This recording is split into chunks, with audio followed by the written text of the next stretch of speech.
All right, so here we are on the VSCC, the Vintage Sports Car Club stand. That's right. And this is Ian Ferguson from the VSCC librarian. Librarian and archivist, I suppose. Archivist, yes, right. yes. So you know everything about it. Well, I've been doing the job for 20 years, so Right. I picked up a few clues on the way. Yes. And obviously, what brings the VSCC to the NEC Classic Car Show? Is there particular reasons for being here? I suppose the smart answer is that it's free. We get a free stand, as long as you just pay for the carpet. But no, we found it's a great benefit. We've recruited, I think, 5 or 6 new members this time already, so it's well worth our time coming. Sure. It also gives us the chance to tell people about our events. It's a surprising number of people who see the cars and don't realise that cars like this are actually raced. Yeah, absolutely. And so you say, well, why don't you come to one of our events? Do you do events? It's all through the year. All over the country. Yeah, every circuit you can think of, we do an event at. Right. So it's well worth it from that point of view. Particularly, we've chosen cars built for racing. Sure. As you can see, they're all mostly specials. Yeah, I mean, I've been to many VSCC races. Yeah. I certainly recognise that one. I think I've recognised this one. Okay, well, this is basically a GN. Right, yes, I'm sure you know GN. N is the N of Nash of Fraser Nash. N was that's right. The G was Godfrey that of became HRG. That's right, exactly. So the engine is again, Mark built it. The crankcase is an early V-twin Riley. Right. The cylinders are off a Samson radial aero engine. Right. 2.1 litres each cylinder. Right. So, incredibly slow revving. Yeah, big cylinders. Yeah, 2 cylinders, V2. Yeah. Fires every lamppost. Right.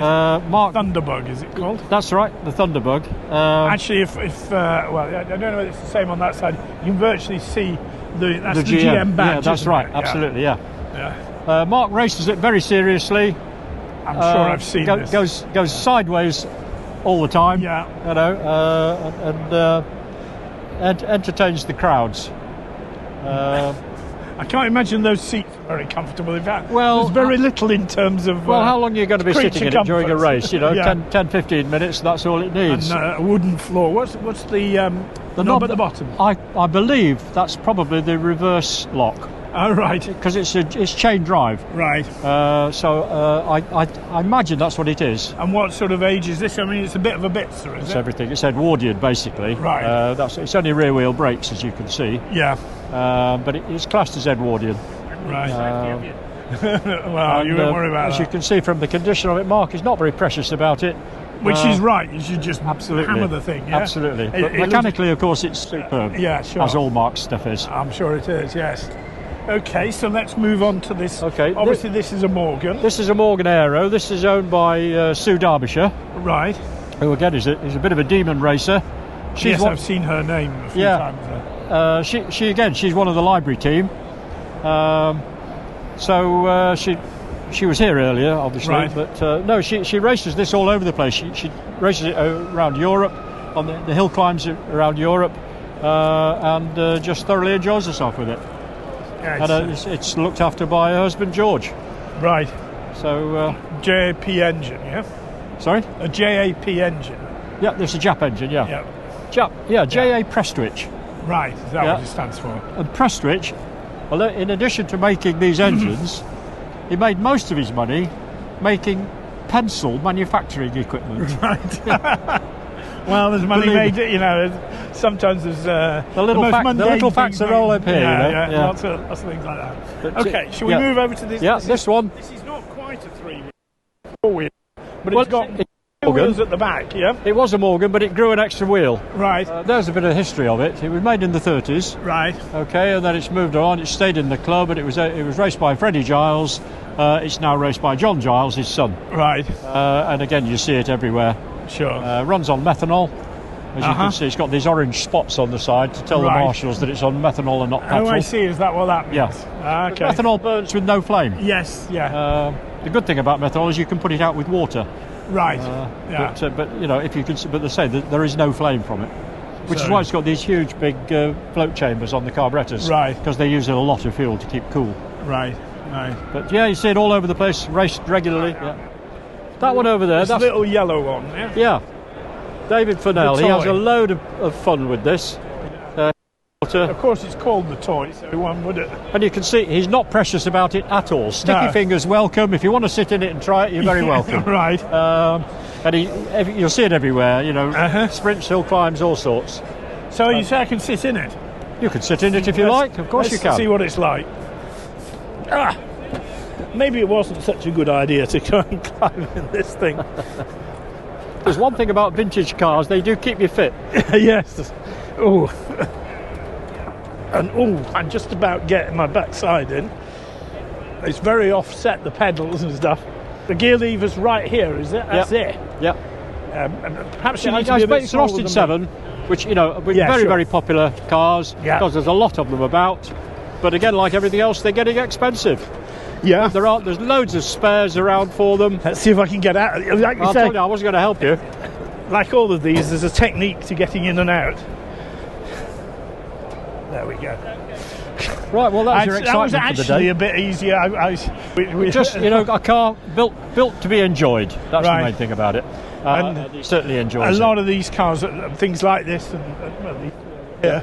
they're all sort of hill climb cars. Well, and I think he races it as well, but it is road registered. I mean, that number, it's called the Toy. Yeah. But that is the right registration number for it. Right. It's 67 Toy. Oh, I see. Right, very good. Yeah. Okay, well, let's go and have a look at this one, which is a little bit more mundane. It's well, it isn't actually. Or it looks a little bit more mundane and tame and interesting. It's a Lancia, isn't it? It's a Lancia, yeah. And what confuses people is the engine. Right. Because it's a narrow angle V4. Yes. And people can't see how you can get how that could be a V engine. I know they had narrow But it angles. is. They're very, very close. Very small angle between them. And which model Lancia is this? It's an Augusta. An Augusta. Okay, so what's the size of the engine? It's about 1200cc. Right. And it's got a lot of claims to fame. It was the first production car with a monocoque body. Right.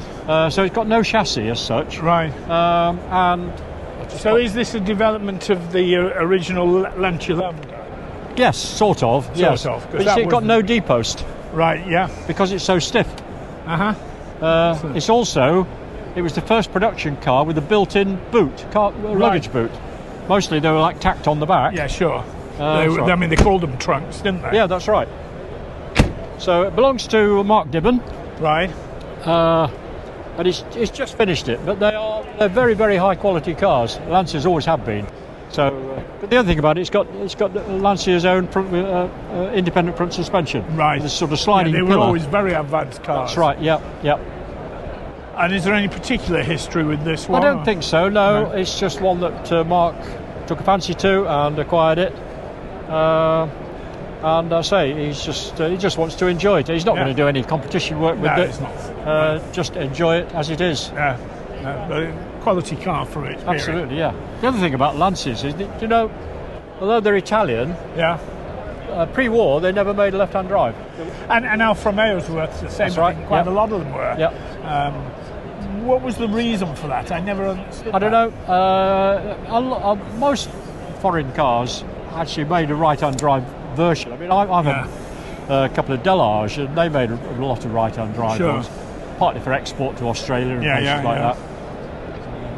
Okay, let's move on to this now. I know what this is. It's a pick. I saw it earlier. Well, it's a pick chassis. It's a big pick chassis, is it? Which is a Picard Pictet. Yeah, and that's made Swiss in Geneva. car. Yeah, Swiss car. Well, but the engine is a Sturtevant aircraft engine, which is American. The chassis is pick. The gearbox is pick. But Jeff acquired those bits, and he's put the Sturtevant engine into it. Right. Which is 9 litres. So pretty quick V8. thing, I should think.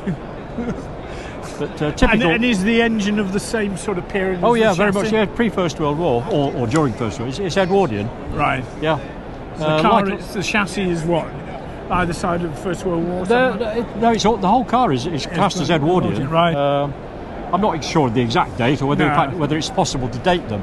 Sure. But like a lot of aero engines, of course, it's got twin plugs. Yeah. They were very concerned about the flame spread. Yeah, sure. And so I had an aero engine which actually had 4 plugs. Right. Because they were concerned that you wouldn't get proper combustion. Yeah. Without firing it from every direction. Yeah. But Wow. no, this is lovely. Jeff, for a short time, was our club president. Right. Sadly, he got a heart problem and had to retire from being president. And because of that, he can't get a race licence now. Right. So he's handed the car over to his grandson Archie. Right. But Well, everything, it's good to get someone young driving these cars, isn't it? well, that's the other thing about the club. We are concentrating on getting younger members, Yeah. and we do special rates, joining fees and entry fees for under 30s, and it's working. We are getting a lot of younger members now. Good. Yeah. As I noticed from sort of the sprint events that you have at Brooklands, Yeah. the January one, quite often you see father and daughter or father Yeah. and son sharing a car. Absolutely, yes. A lot of those cars get shared. That's right. And The one thing which is very popular with the youngsters is trialling, yeah. and it's you often see a Model A Ford full of young girls, Right.